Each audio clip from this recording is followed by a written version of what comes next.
En tout cas, les Républicains ont présenté leur liste. On la connaît.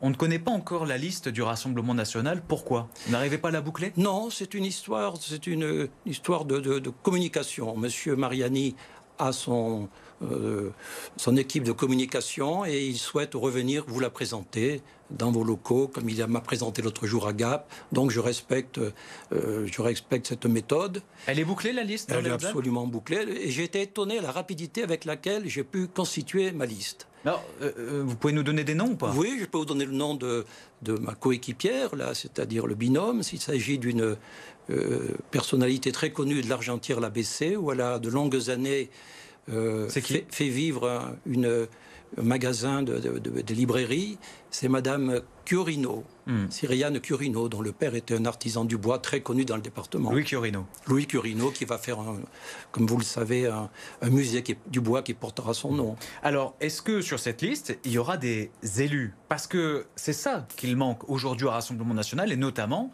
dans les Hautes-Alpes et les Alpes de Haute-Provence. Ce sont des élus, des personnes de terrain qui ont des fonctions électives. Il faut des élus, et justement, hier aussi, ma concurrente là, se targuait d'un bon bilan, et ça va être le mantra pendant des semaines, on va entendre parler du magnifique bilan.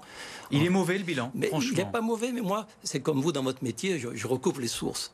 Et beaucoup de maires actuellement me téléphonent, de présidents d'associations, me disent « Louis, on est content que tu te sois engagé, tu vas être élu, on va travailler ensemble, car avec les conseillers régionaux actuels, ils répondent jamais à nos besoins, ils répondent pas au téléphone, on ne peut pas monter de dossier avec eux. » Et ce qui est pire, enfin c'est ce qu'on me dit, ils ne roulent que pour leur bourg. C'est-à-dire c'est un parti de notables qui ramène les subventions, si on peut dire, dans leur ville, vous voyez. C'est le reproche qu'on fait. Voilà. Vous pensez que Chantal Améoud, qui est à Embrun, ou encore Roger Didier, qui est à Gap, favorisent leur ville? C'est ce qu'on me dit. Mais vous, est-ce que vous le pensez? Je les suspecte.